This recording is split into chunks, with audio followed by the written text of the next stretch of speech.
चलिए guys, producers equilibrium. So producer equilibrium में हम क्या पढ़ेंगे? हम पढ़ेंगे producer equilibrium refers to a situation where producer seeks to maximize his profit.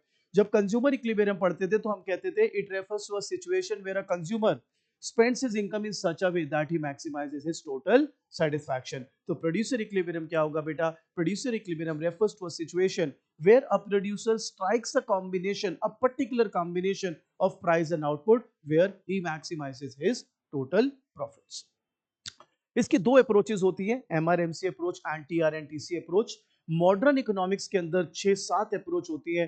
आजकल किसी भी किताब में आपको नहीं मिलेगा, एमबीए की किताबों में मिलेगा।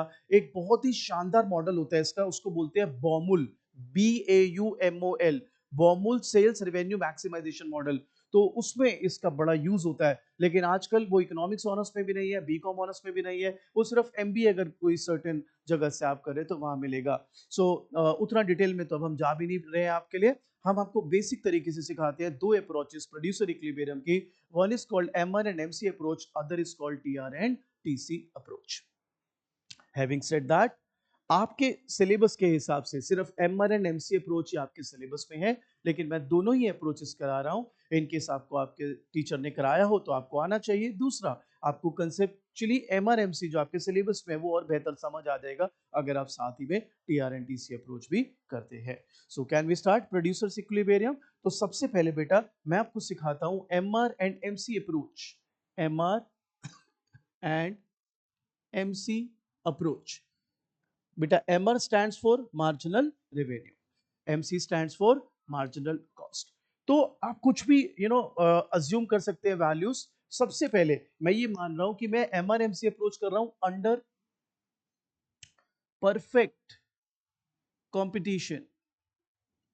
ठीक है, MRMC approach under perfect competition. I hope revenue से आपको याद होगा, perfect competition is a situation where price changes और price remain same, price remains same. ठीक है, तो आइए इसको अब मैं आपके लिए तैयार करता हूं। सपोज ये क्वांटिटी है 1 2 3 4 5, प्राइस मैं अज्यूम कर लेता हूं 10। ठीक है, प्राइस हमने क्या अज्यूम कर लिया? 10। You can assume any value you wish to, 6 8 9, जो आपका बर्थ डेट है कुछ भी कर लीजिए, आई हैव नो प्रॉब्लम। फिलहाल हमने क्या अज्यूम कर लिया है? 10। अब मुझे बताओ, टीआर का फॉर्मूला याद है? टीआर अपन कैसे निकालते थे? P into Q. सो 10 20 30 40 50, याद है? और एमआर कैसे निकालते थे राजे?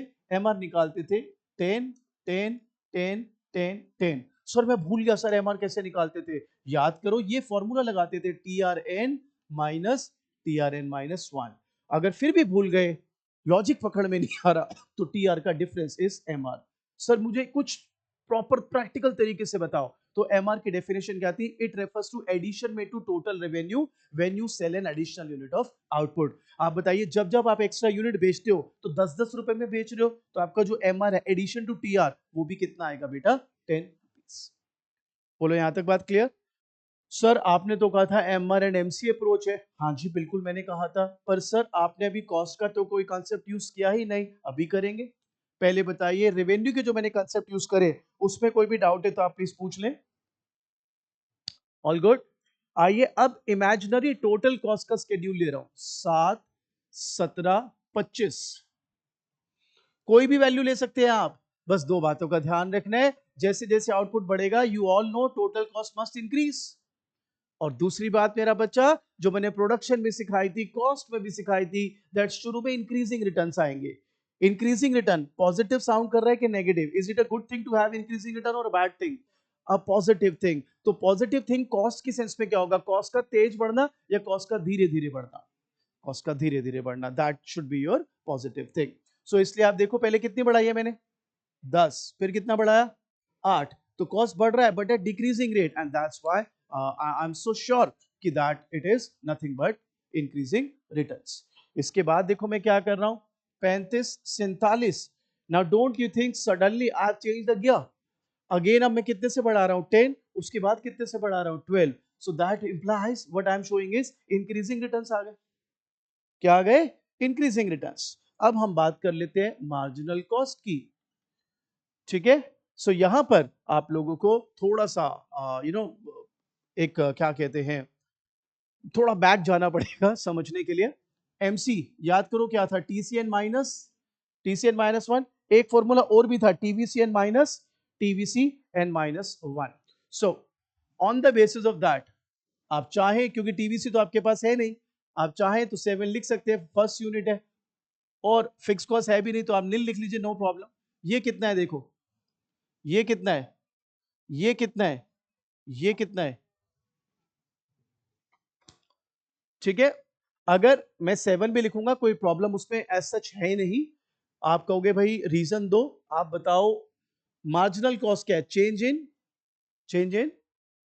Change in total cost by producing an additional level of output. तो जब आप जीरो बना रहे होगे, अगर आप क्या बना रहे होगे, जीरो, तो फिर आपकी कोई फिक्स कॉस्ट होगी और वेरिएबल कॉस्ट नहीं होगी। अगर आप जीरो से 1 आते हो तो फिक्स कॉस्ट सेम रहेगी और क्या साथ में आ जाएगी, वेरिएबल कॉस्ट। तो अगर आप यहां पे फर्स्ट यूनिट 7 ले लेते हो तो सही कब माना जा सकता है, ये तब माना जा सकता है जब आप ये मान लो कि आपकी कोई फिक्स कॉस्ट थी ही नहीं। तो जीरो लेवल पे क्या था आपका आउटपुट और टोटल कॉस्ट जीरो, और 1 पर कितना हो गया, 7। तो जो उसका डिफरेंस है वो कितना आ गया, 7। लेकिन हम यहाँ एज्यूम कर लेते हैं that there is some fix cost, तो we are looking at that. हमें मालूम नहीं कितनी फिक्स कॉस्ट है, तो इसलिए अभी हमें को ये मालूम है कि जो चेंज आएगा फर्स्ट यूनिट में ये 10, that has to be MC, क्योंकि जैसे जैसे आउटपुट बढ़ेगा फिक्स कॉस्ट में तो चेंज आएगा नहीं, ये जो भी टोटल कॉस्ट में चेंज आ रहा है it must be on account of variable cost. I hope यहां तक क्लियर। अब ध्यान से बात को पकड़ना है बेटा। आप जानते हो परफेक्ट कंपटीशन में ये है A R is equal to M R which is 10। You also very well know that this is your marginal cost. कोई बच्चा बता सकता है पॉइंट ए और पॉइंट बी में क्या कॉमन है,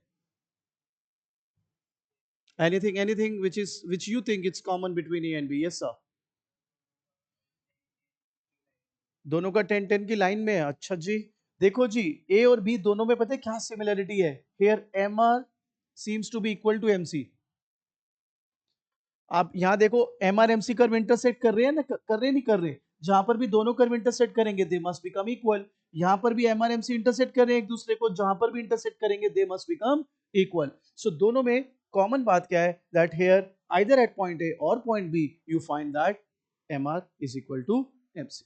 बोलो जी यहां तक बात क्लियर। मैम मैं बार बार क्यों आपको कह रहा हूं कि आप पढ़ लो, अकाउंट्स में भी आप यही कर रहे थे, अभी भी यही कर रहे हो। क्या बताया मैंने लास्ट, बताओ गुनिका जी बताइए, लास्ट क्या बताया मैंने।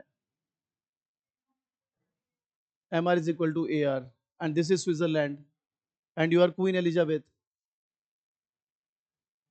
बेशर्मी की हद है। आपको नहीं पढ़ना बाहर जाइए, औरों को मत डिस्टर्ब करिए, मेरी एनर्जी आप पे लग रही है। क्यों भाई, आप भी मैडम बंदे ढूंढ लेते हो, वेदिका नहीं तो ये सही बातें करने के लिए। किस किस से मैं आपका पीछे छुड़ाऊं। चलिए जी ध्यान लगाइए सब लोग, बताइए जी ए और बी में क्या कॉमन है, M R is equal to M C. आइए थोड़ा सा इसको डिटेल में लेके चलते हैं, ये ध्यान से समझना। इसको मैं बोल रहा हूं ए और इसको मैं बोल रहा हूं बी, यानी second level of output and fourth level of output. आप देखिए सेकेंड यूनिट पर M R is equal to M C, fourth unit पर भी M R is equal to M C. So पहली कंडीशन आपके प्रोड्यूसर इक्विलिब्रियम की while doing MR and MC approach is MR should equal MC। तो बच्चा कहता है आप तो रटवा रहे हो यार, इसमें क्या लॉजिक है, कोई मेरे को कोई प्रूफ तो दो इसका। भाई क्यों है ये पहली कंडीशन, बताता हूं क्यों है पहली कंडीशन, ध्यान से समझना बेटा। why MR should be equal to MC has to be your first condition। आइए एग्जांपल देते हैं। सपोज ये मुझे एक मार्कर बनाने में 8 रुपए लगते हैं, कितने, बेचूंगा तो 10 रुपए मिलेंगे, शुड आई सेल इट और not, revenue is more than cost. Suppose second marker बनाने में 9 रुपए लगते हैं, बिकेगा 10 रुपए में, शुड आई सेल इट और नॉट। अब 10 रुपए लगते हैं और 10 का ही बिकेगा, कैन आई स्टिल सेल।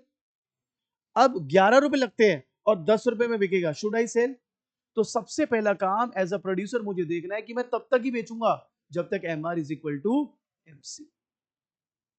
जब तक if my cost happens to happens to be more than my revenue, I should cease। ओ भाई मैं नहीं बना रहा, मेरी कॉस्ट ज्यादा पड़ रही है और रेवेन्यू कम। सो हमको मार्जिनल रेवेन्यू एक यूनिट का देखना होता है रेवेन्यू, और एक यूनिट का क्या देखना होता है कॉस्ट। इसको हम इकोनॉमिक्स में 10 प्रिंसिपल्स के तौर पर भी सिखाते हैं, मैं वो भी आपके साथ शेयर कर दूंगा। Why as a producer one should be looking at the marginal concept, not at the total. तो आइए उसके बारे में फिर बात करेंगे, वो मैं आपके साथ शेयर कर दूंगा।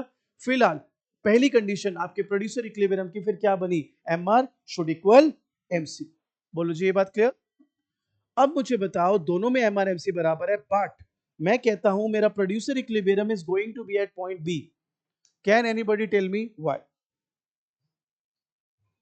Can anybody tell me why? Yes ma'am.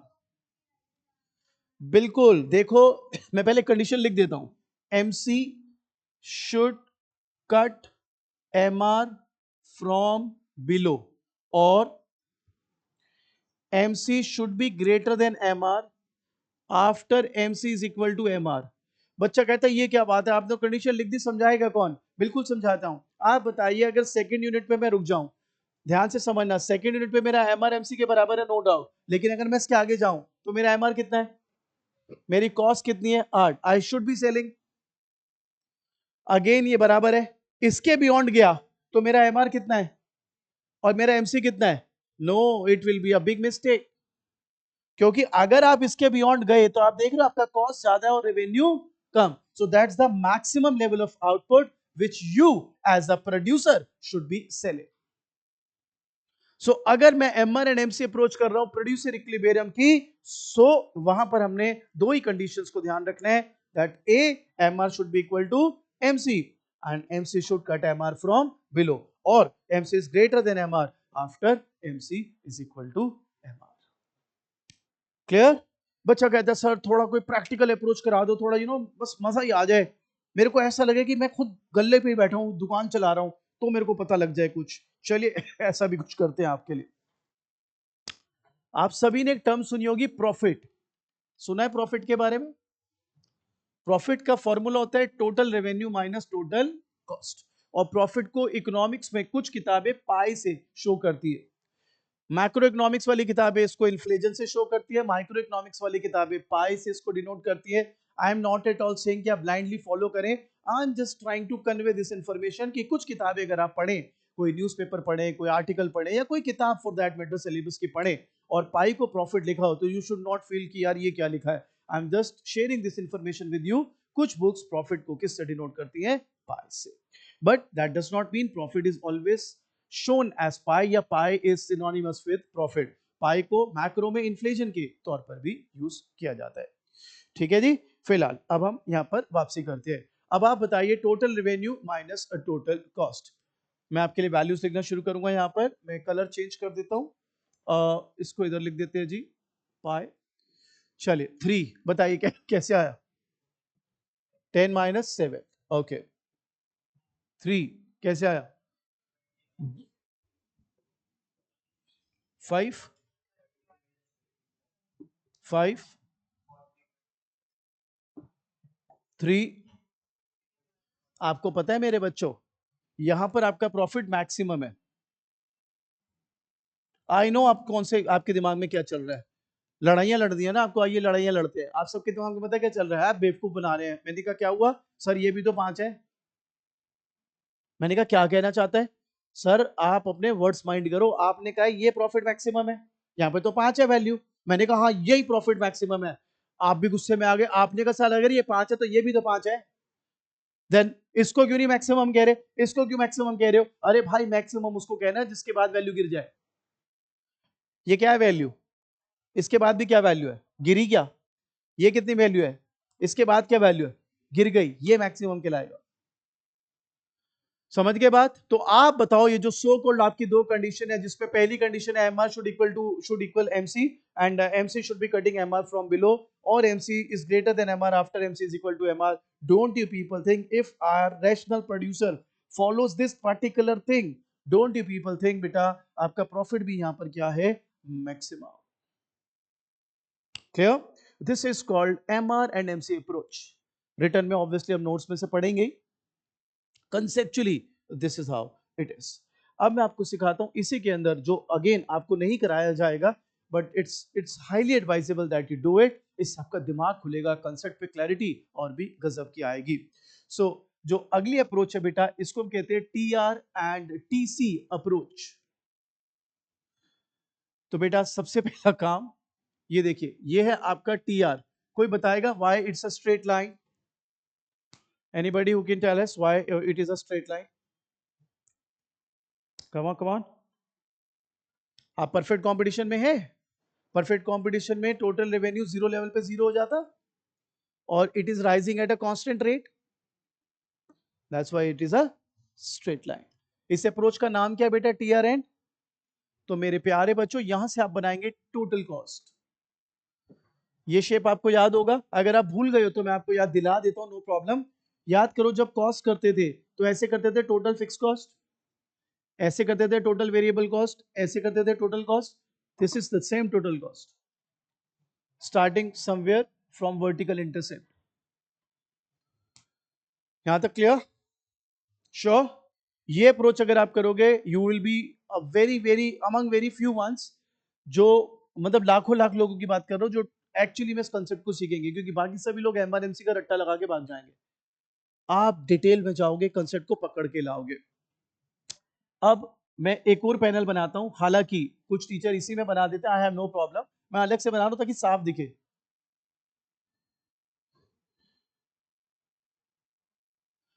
ए और बी. कोई बताएगा ए और बी में, ए और बी में क्या सिमिलैरिटीज हैं? ए और बी में क्या सिमिलैरिटीज हैं?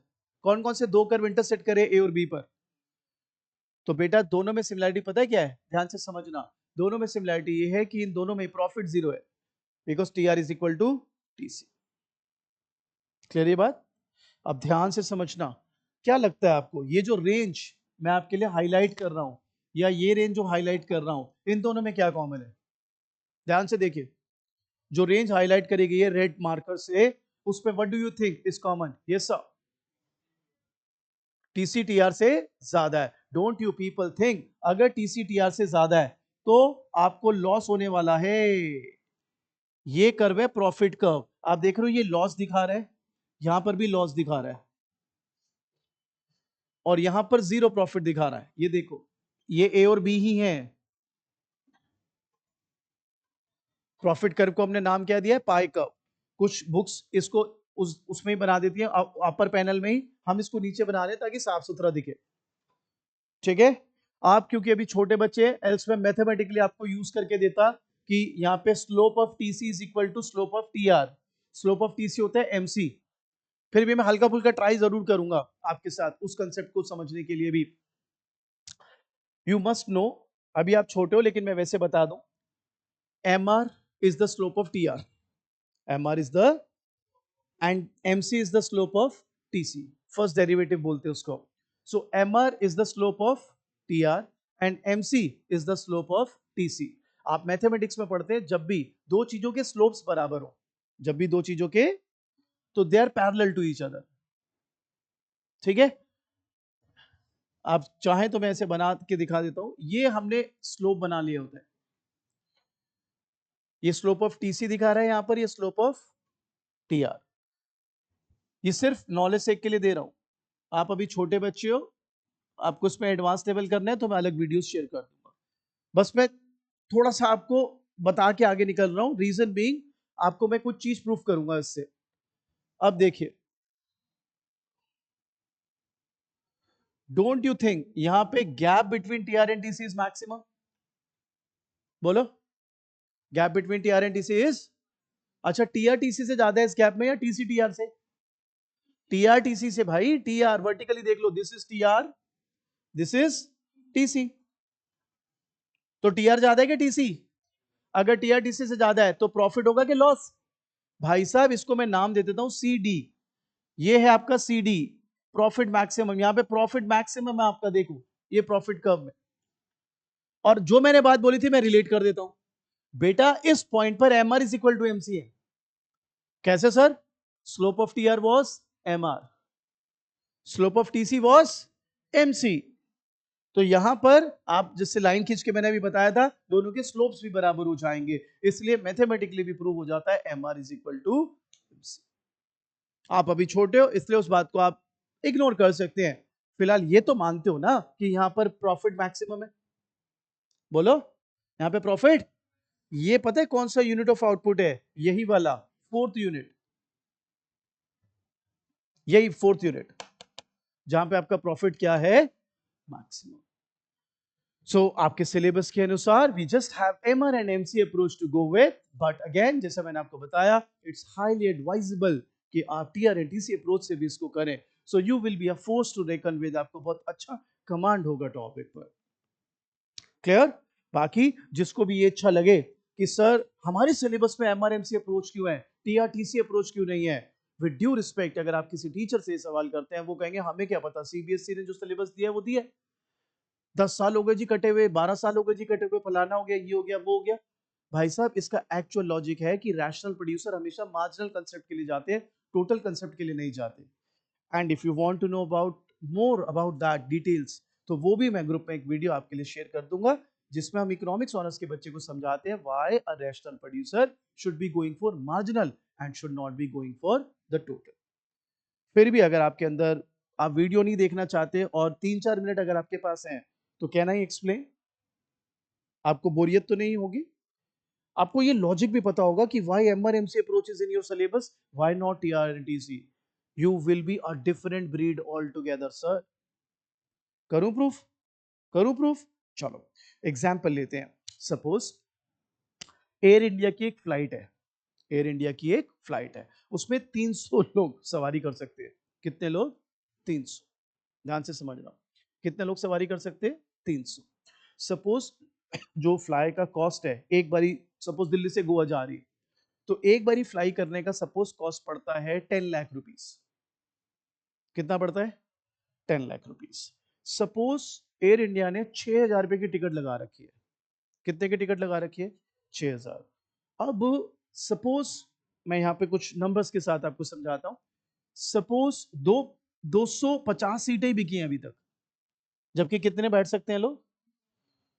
तो 250 इंटू 6,000, ठीक है, आई थिंक 15 लाख हो गए. ठीक बात? कितने हो गए? 15 लाख. मैंने अभी आपको क्या बोला? कॉस्ट ऑफ वो लेके जाने की कॉस्ट कितनी है? 10 लाख. आप बताओ टोटल कितना फायदा हो रहा है? 5 लाख. ये बात क्लियर? ये बात क्लियर? अब देखो क्यों एक रैशनल प्रोड्यूसर हमेशा मार्जिनल के लिए जाता है, नॉट टोटल. इस फैंटास्टिक कंसेप्ट अगर आप सीखेंगे आपको बहुत मजा आएगा. अब फ्लाइट उड़ने में 1 घंटा है, और फ्लाइट की कैपेसिटी कितने पैसेंजर्स की है? 300. आपने कितने बिठाए हुए हैं? 200, 250 रादर 250. तभी 10 लोग कुछ आए और कहते हैं यार हमारा सडन प्रोग्राम बना है, हमें गोवा जाना है, पार्टी वार्टी करेंगे, मजा करेंगे. यंग पीपल थे, यंग ग्रुप था, कह रहे यार हम 10 लोग हैं, हमें गोवा जाना है, वी विल पार्टी. तो एयर इंडिया वालों के मुंह में तो पानी आ गया, कह रहे वाह भाई आ गया शिकार, क्योंकि उन्हें कॉस्ट तो 10 लाख पड़नी है, वो फ्यूल की और पायलट की खर्चा जो भी है, उन्हें तो 10 लाख देने ही पड़ेंगे. और अभी भी 50 सीटें कितनी क्या थी? खाली. इनके मुंह में आ गया पानी, कह रहे अच्छा चलो चलो हम बिठाते हैं. पर भाई वो कह रहे हैं आपकी टिकट कितने की है? ये पता है क्या कहते हैं? कितना बोलेंगे टिकट? 6,000. कह रहे ना ना ना हमारे पास 6,000 नहीं है भाई, 4,000 रुपये दे पाएंगे. कितने दे पाएंगे? अब आप बताओ, एयर इंडिया वालों को इनको भर लेना चाहिए नहीं भर लेना चाहिए? भाई भर लो, भर लो, क्योंकि 10 इंटू 4,000 आपका 40,000 का प्रॉफिट बढ़ा ही रहे हैं ना. ये आपकी कॉस्ट थोड़ी ना बढ़ रही है. आपकी कॉस्ट बढ़ रही है क्या? नहीं बढ़ रही ना. भर लो. आप कहोगे समझाना क्या चाहते हो? बताता हूं क्या समझाना चाहता हूं. Please focus. आपको यह समझना पड़ेगा आपकी टोटल कॉस्ट तो वहीं की वहीं थी, आप एडिशन पे खेल रहे हो. टोटल कॉस्ट से थोड़ा ना देख रहे हो कि मैं इनको भरूंगा कि नहीं भरूंगा, या टोटल कॉस्ट और टोटल रेवेन्यू का यहां से प्रॉफिट नहीं निकल रहा. यहां पे प्रॉफिट क्या निकल रहा है? एडिशनल लोगों से. इसलिए एक रैशनल प्रोड्यूसर हमेशा किसको देखेगा? मार्जिनल कॉन्सेप्ट, टोटल को नहीं देखेगा. उसको ईच यूनिट पर देखना है कि मुझे फायदा ज्यादा आ रहा है कि नुकसान। जस्ट इमेजिन ऐसे कर करके 1000 में टिकट बिक रही है, अभी 299 सीटें भर गई, आखिरी बंदा रह गया है, वो कह रहा है मैं 500 रुपए में जाऊंगा।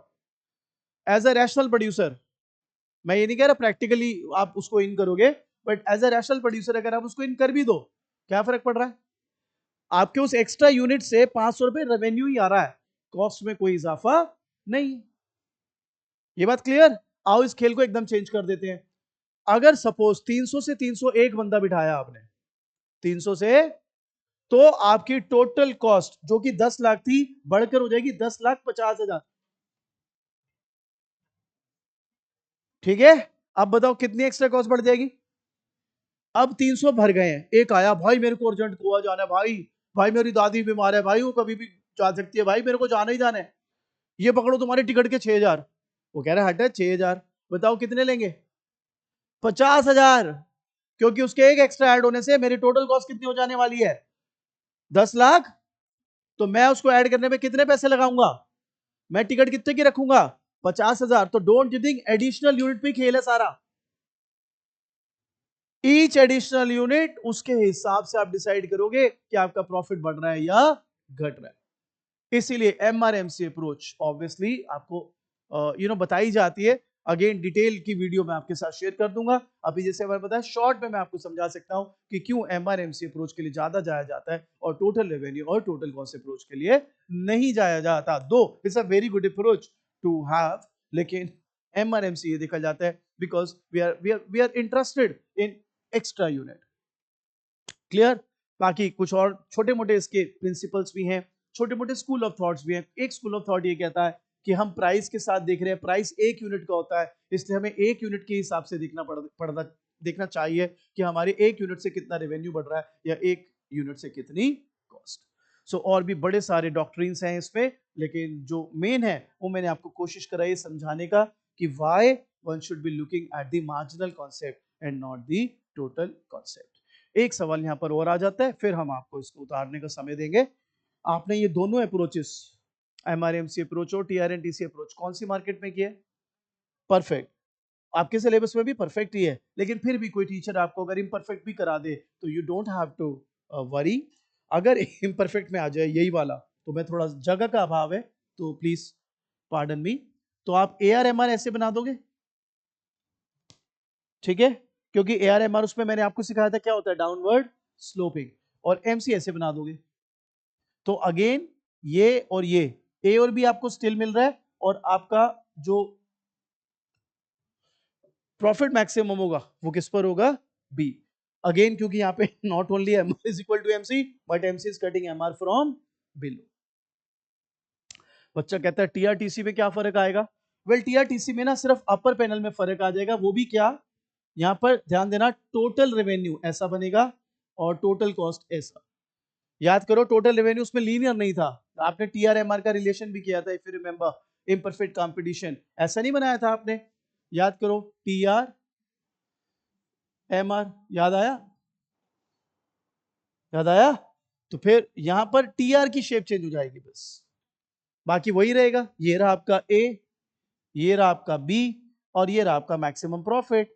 और कुछ टीचर जो एक में ही बना देते हैं वो ऐसे बना देंगे, ये आपका profit curve, this is your fourth unit of output.